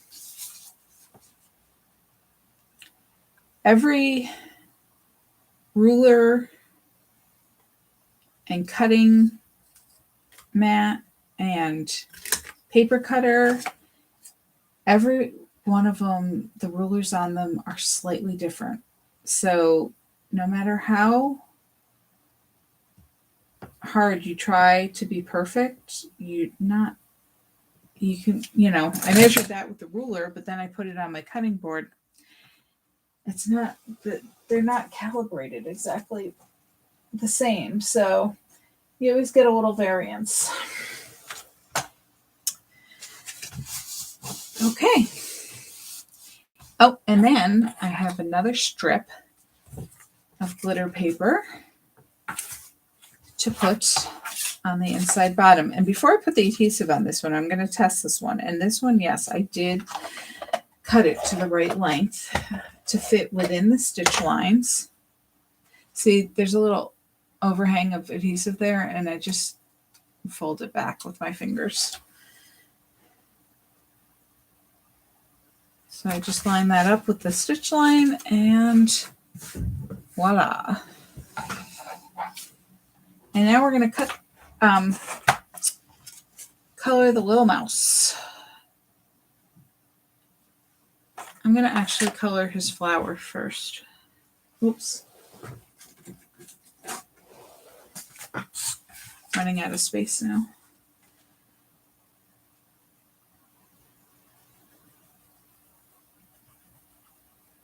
So I made his flower yellow.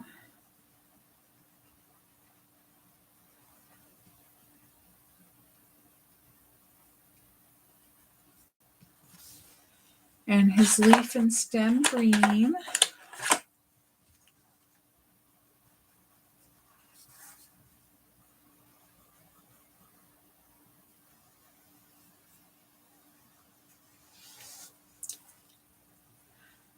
And I'm going to use my light pink to do the inside of his ears. Oh, why is it so dark?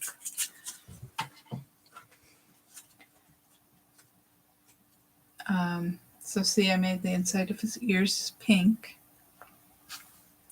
And again, he is stamped in the pewter like all the other critters, and the sentiment is stamped in the Wisteria to match the cardstock. And then I'm going to color the rest of him gray.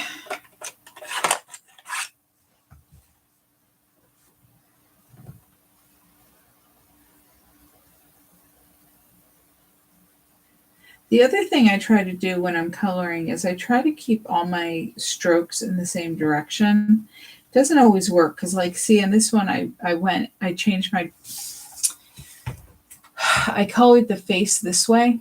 I always work on a diagonal, and that was fine for this ear. But this ear, it would have been these little tiny strokes to go that way. So I changed my direction. So, you know, obviously it doesn't always work, but if you're coloring the big areas or medium-sized areas, I always try to keep going in the same directions, which will make if you do have stroke lines, all the stroke lines will be in the same direction, and not look as awkward, I guess might be the word to use. If you color this side this way and you color this side this way, in the end, you know, it just kind of looks like it can look kind of crazy. I mean, unless you are successful in getting rid of all your stroke lines, then it doesn't matter what direction you've colored. But okay, and now I'm going to go through and make him a little darker because I want to color his belly. I don't want him to have a white belly. I want him to have a gray belly, but I want it to be lighter than the rest of him. So I'm going to make sure his fur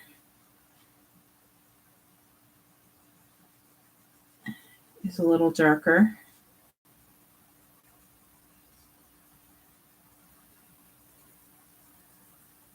And then I can go in lightly and just do his belly.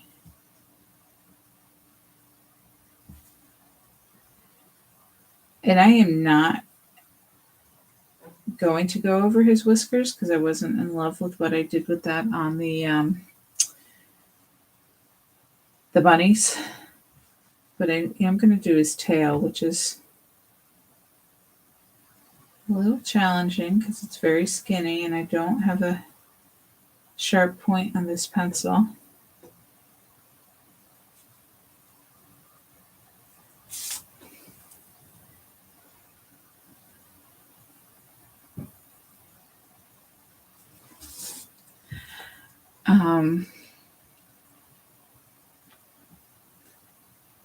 He doesn't really have a whole lot of highlight areas because he's so tiny, but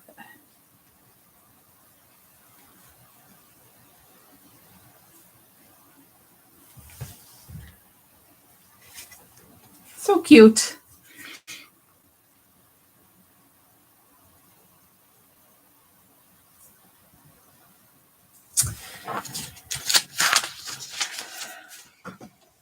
See, we left the quick one for last. And just like the other ones, we're going to center him right in the middle of that panel. And that's it. Close this up, and then you can see them all. If you have trouble getting this on, you can just kind of curve your card a little bit and slip it on. So I hope you like these guys. I think they're adorable, if I do say so myself. And I mean, I can see using this note card for so many things.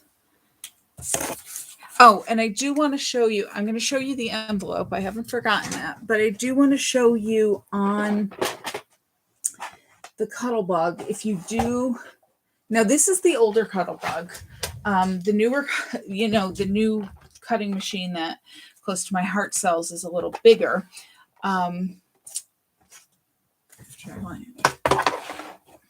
You see that? Yeah. Okay. So the die is slightly, look, it just slightly longer than the cutting plates. And you really can't start it right. I mean, it's exactly the same size, but you can't get it through. Believe me, you cannot get it through putting it right on the edge. You have to start it a little bit in. So what I did was, let's just pretend this is the paper I used. And you see I have this little piece of tape there. What I did was I taped, it doesn't matter where, you just need a little piece of tape. And so I taped my die to my paper.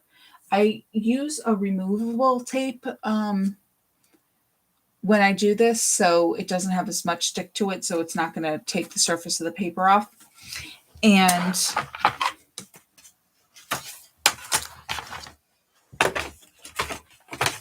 like I said, you can't start it right at the edge, so it's going to hang off. But you can go ahead and work it through and then just move it and go through a second time. And that way you can get the whole thing. Now, you don't actually have to tape it. It will kind of stay, but taping it makes it a lot easier. And then I folded my paper in half, so I actually got two of these. But so then you get the whole thing. So if you do decide to get the die and you look and you panic because it's too big, that's how you solve that problem. And I think I've showed you that before. The shaker card dies are the same way. You just do the same thing. Okay. Now, let me show you how to make a custom size envelope. And Brian and Deborah, your pieces are already scored because I knew you didn't have a scoreboard yet. And Judy's were too, because she doesn't have the large scoreboard.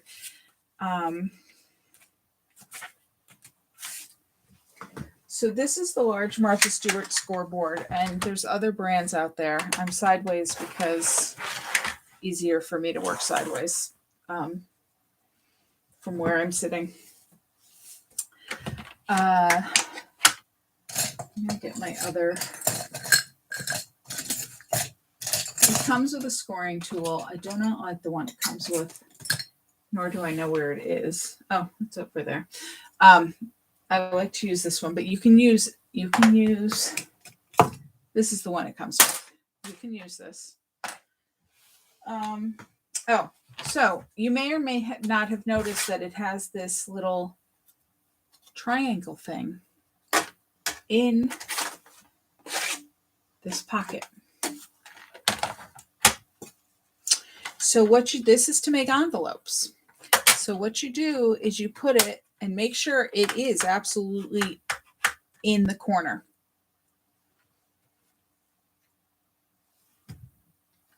And it will tell you on here for standard size envelopes, like a standard card envelope is an A2. So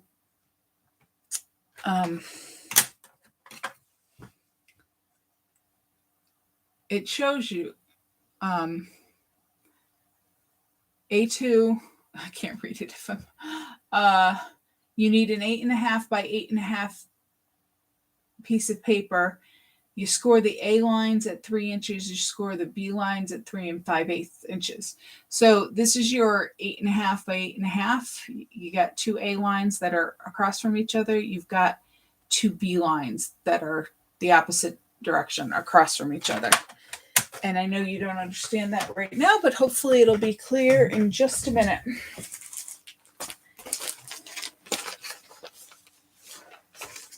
So, all right, so I gave you some pretty paper to use for your envelopes that match your card stocks. These are just papers I had. They are not close to my heart. They're just things I had that worked with it. I should have also given you a piece of blank white because I thought you might want to practice once before using the good paper, although it's not difficult, but just in case. I think when you make an envelope, you want a thinner paper. You could use cardstock, but it's a little heavy and it may crack and it's a little stiff. So you want to use a pattern paper or text weight paper. It makes it a little easier. So what you're going to do is actually, this allows you to put it on a diagonal, because normally, you score, you would you put your paper in here and you score straight lines. Well, we want diagonal lines. So make sure it's all the way in the corner and you line it up with this diagonal edge and you put the point right into the edge right there, right into the corner. So the first lines you're going to score are your A lines, the ones two right across from each other. And in this case, this piece of paper is 6 1/4 inches. I figured this out. This isn't on here. I figured this out to work for this size card, and they're in your class instructions. So you're going to score at 2 inches. So you're going to find your 2, and you're going to put your scoring tool. Now this is thinner paper, so don't press too hard. And you're just going to, your scoring tool fits right in that groove at the 2, and you're better off going down lightly 2 or 3 times than pressing hard, because if you press hard, you'll rip your paper. So then you turn it around 180 degrees. And again, you find the 2.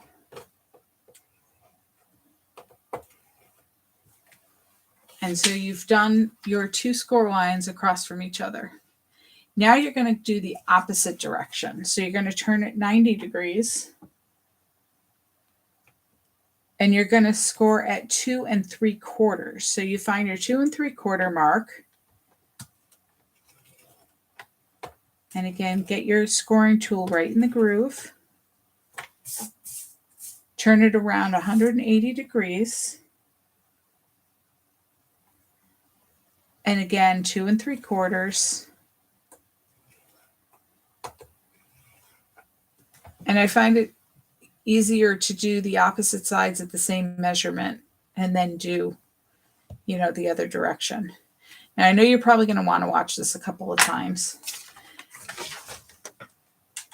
Okay, so now you have your 4 score lines and you have a rectangle in the middle. And that's going to be the front of your envelope. And I didn't say this before, but when you put your paper into your scoreboard, you want the outside of the envelope facing you.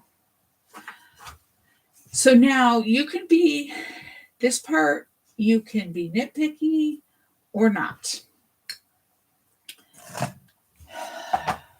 Do you see this little triangle that's formed by the crossing lines?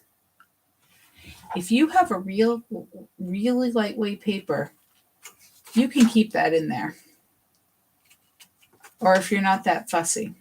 But if you want to be fussy or your paper is a little heavier, you should cut those out. And what I do is I cut to remove the entire score line.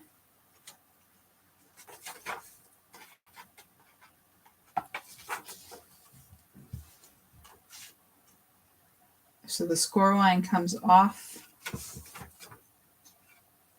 with the triangle that is removed. You don't have that triangle piece for measuring? Do you have the Martha Stewart one? Or maybe you have a newer one? This is the big 12-inch one.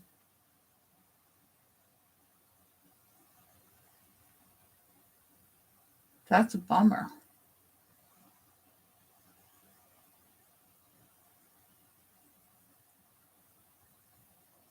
I mean, there are other ways to do it, but this is the easy one. Do you have the envelope punch board by any chance by We Are Memory Keepers? Because I can show you on that too. So you cut out those triangles, flip it over, because like I said before, when you fold on a score line, you fold towards the bumpy side. It's close to my heart. Oh no. Close to my heart has failed you. Oh no. So you're going to fold on those score lines, and you're going to fold on, well, I'm sorry, Sharon. Now I'm sorry I didn't score these for you. I can send them. I'll send you new ones that are all scored.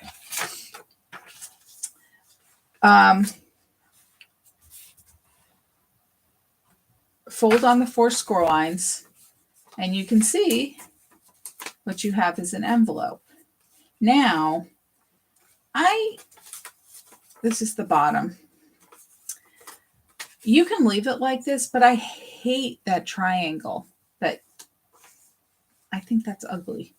So what I'm going to do is, now, you can just eyeball this, and let me tell you, that's what I normally do when I'm making envelopes, but I'm going to show you. And I don't know if you can see, I need a contrasting color so you can actually see.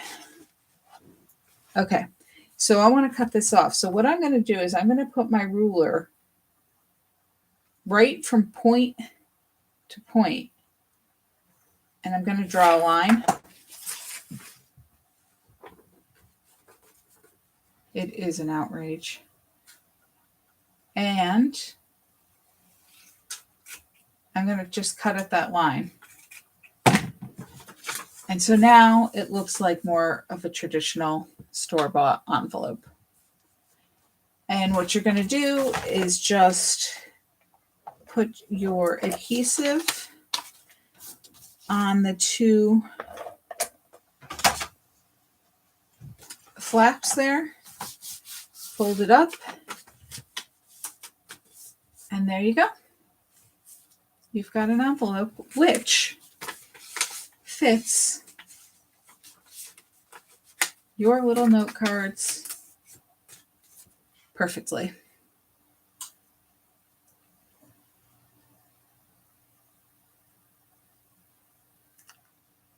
Of course you don't like it, Kathy, because you have good taste. So there you go.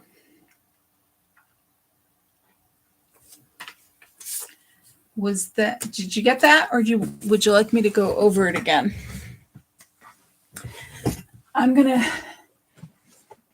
Sharon, do you know how to make envelopes on your punch board? Is that too small to mail? No, it is not too small to mail. It's about the size of a response card, for like weddings. It will go through the mail.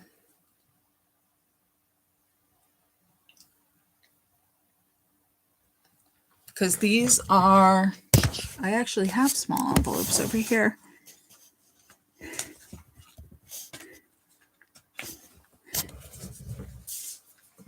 It's just a little bit smaller than these real store-bought envelopes. And so now you can make, it took some finagling to figure out exactly, what size to cut your paper and where to score it. But you can make envelopes of any size. Okay, you do not. All right. So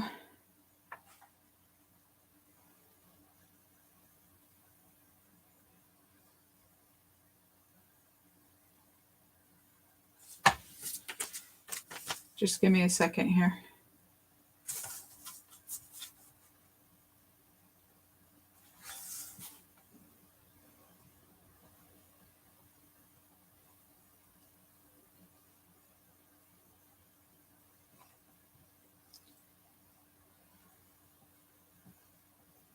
We're going to experiment. So this is an envelope punch board. This is by We Are Memory Keepers. You can find these in like Joann's and Michael's. This is another way to make an envelope if you don't have the punch board. If you don't have the scoreboard, you can buy this punch board. So this is another option. This has a million different sizes of envelopes in here. It tells you what size. This is the envelope, or no, this is your card size. Sorry, it's not your finished envelope size. It's what size your card is.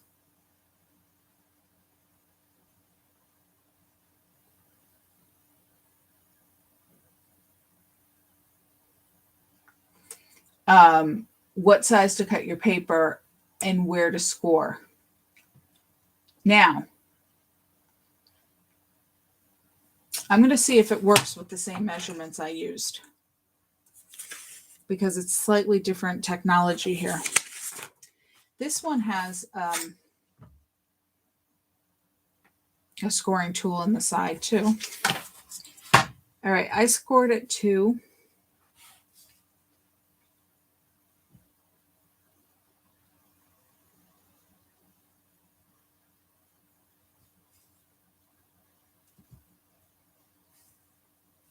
No, it doesn't. It will not work with the same measurements because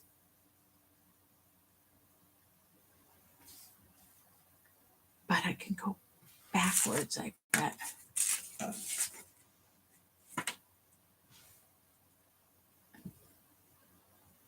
me see if this works. Hold on.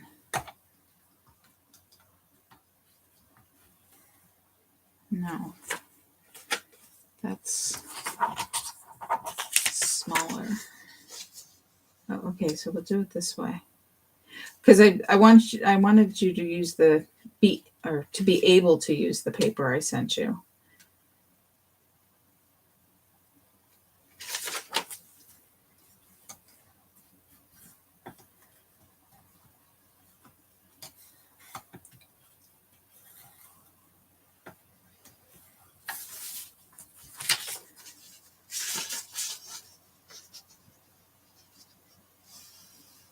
So be warned, this is not actually how you would use it.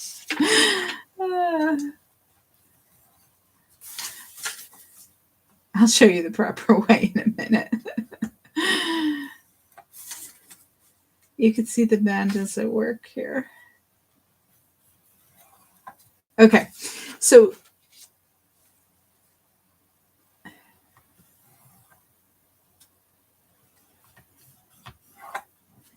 did that actually work right?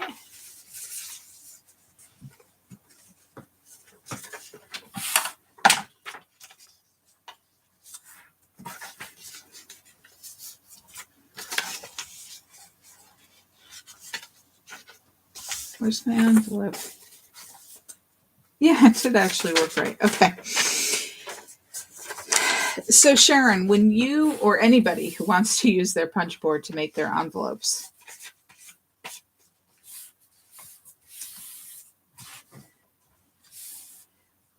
what you're going to do is this. For this envelope, ignore these measurements. This is for this size. Your paper is 6 1/4.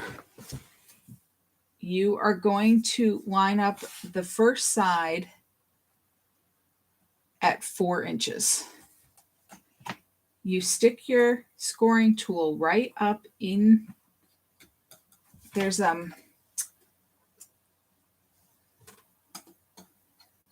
see, and your blade is going to go right up in there. You'll see it when you use it. And then there's a groove in here, and that's what you're pushing into. So you're at 4 inches, and you're going to go ahead and score. Now, after you score, what you're going to do is punch. When you turn to the next side, you line your score line. You turn this way, counterclockwise. You line your score line up with this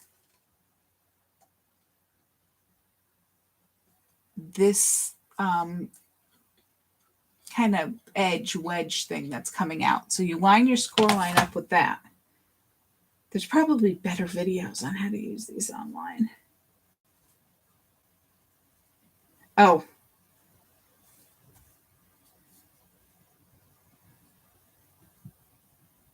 Oh no, that's not going to work.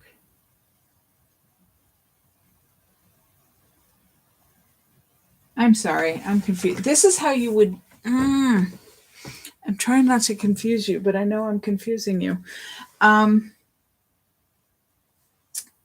For this envelope only, we're not going to use it like we normally use it. Like I said, don't punch. Line it up at the 4, score. Turn it to the next side, 2 3/4, score. Next side, 4. So the two opposite from each other are 4. The other two are 2 3/4. Pretend the punch isn't there. Go ahead. You don't have much of a little triangle here, but if you want to cut those out, you can cut those out. I wouldn't worry about them on this one. It's slightly different than the scoreboard, but it'll allow you to get them made. And then fold on your score lines.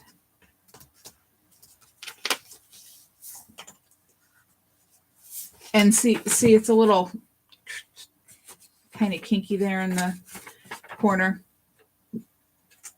If it won't fold nicely, go ahead and cut those triangles out. See, they're tinier than the other ones. And when I say I usually just eyeball, you can draw your line, but I just kind of look and go, yeah, that's good. I mean, if you're making one, yeah, but if you're making like 50 of them for your Christmas cards, yeah, YouTube has everything. So there you go. Now this is, I think, where's mine? Yeah, it's just a little bit longer because you probably have to do it at 3 7/8, not 4. Whatever. So you got that, Sharon. It's 4 and it's 2 3/4. And I will, you know what? I'll send that in the emails just so you know.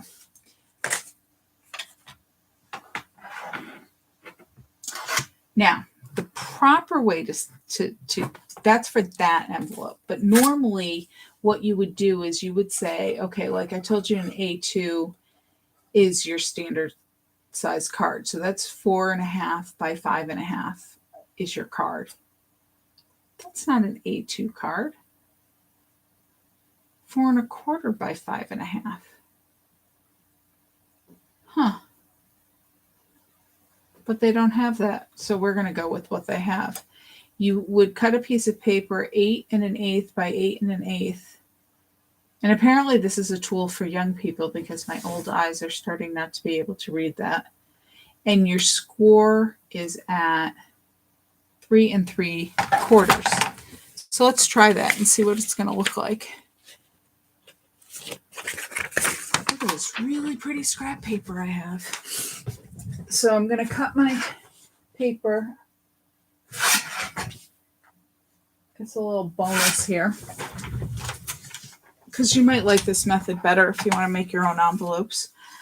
And you score, what did it say to score at? 3 3/4. So this is the proper way to use it. So you line it up at 3 3/4. Like I said, you put your scoring tool in here, follow the groove, punch. Put your score line lined up with the wedge. Score again. Punch.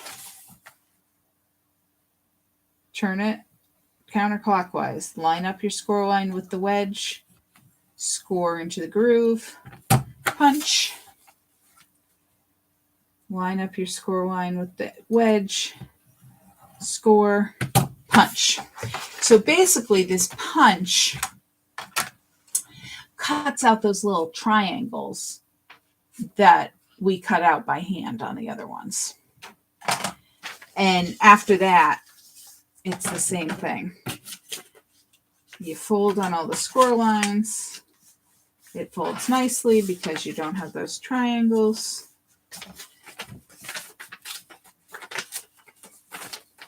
And you have your envelope. And you can cut your little triangle off. That one's not nearly as annoying because it's not as big. And there you've got an envelope. Now it also has this extra little punch on the other side that you can stick your tip in and get a rounded corner too. Fancy. It is Distress Oxide scrap, Lindsay. I'm glad you noticed that. And I am trying to still work on a class that we're going to use those, but I'm still trying to figure out what the best way to do that is. Okay, so I hope I didn't just totally make you crazy on envelopes. The other thing is you can actually buy this size envelope if you don't want to make your own. But now you have all your options, and I have a mess. All right. I wanted to show you my next card class samples. I do need to know by next week if you want to take it so I can order the supplies. I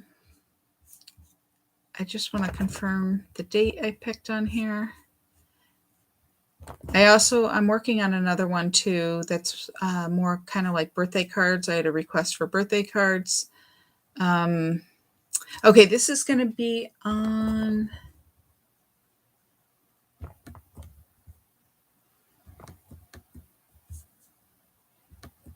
February 8th, which is another Tuesday at 6:30. This is the new paper collection called Sweet as Honey. So they're the Sweet as Honey cards. Make some space here so you can see them. I really like how these came out, so I hope you guys like them too. They're kind of a little different. They're not a traditional, rectangular card. So you've got flaps. And you can use this space for an extra message, or you can use the back. And they're all yellow and gray and off-white. Whoops. And you can move your flaps either way. And this collection, these are cork. They are really fun, these cork shapes. And this is a stamp set, these flowers. So they have room for, you can add your own messages. Whoops.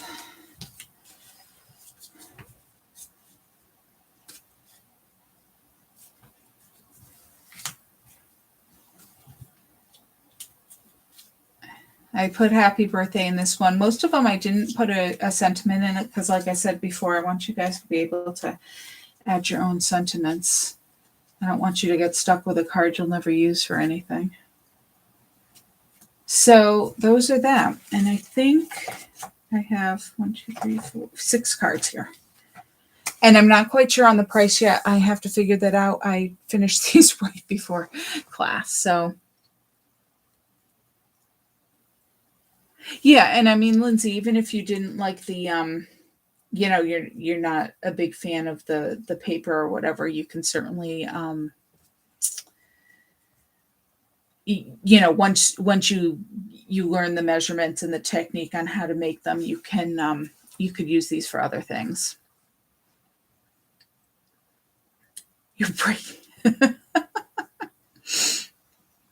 Yes, it would work well, Cheryl, to add photos to those flaps. And these flaps, these bigger ones, are all 3x4. So yeah, that would be really cute to do pictures. It would be if you wanted to do your own photo Christmas cards, it would be fun, because you could do a message and you could do a picture or a couple of pictures, or for whatever. You can start the trend of, I don't know, sending picture Easter cards, right? That's probably not a big market yet.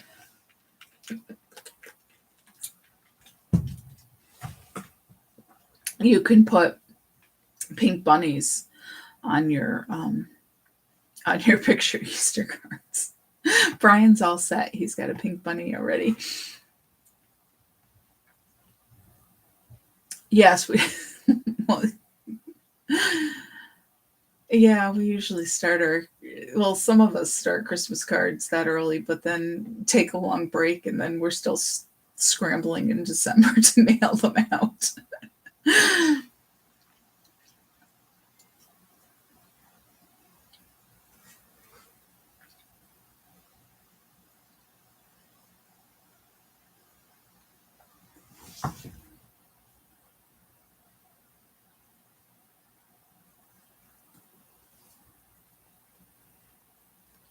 All right, guys, I'm going to let you go. Unless anybody has any other questions. Like I said, I did send out the instructions, but I will send out the new link. So if you have to refer back, especially if you get confused over the envelope thing.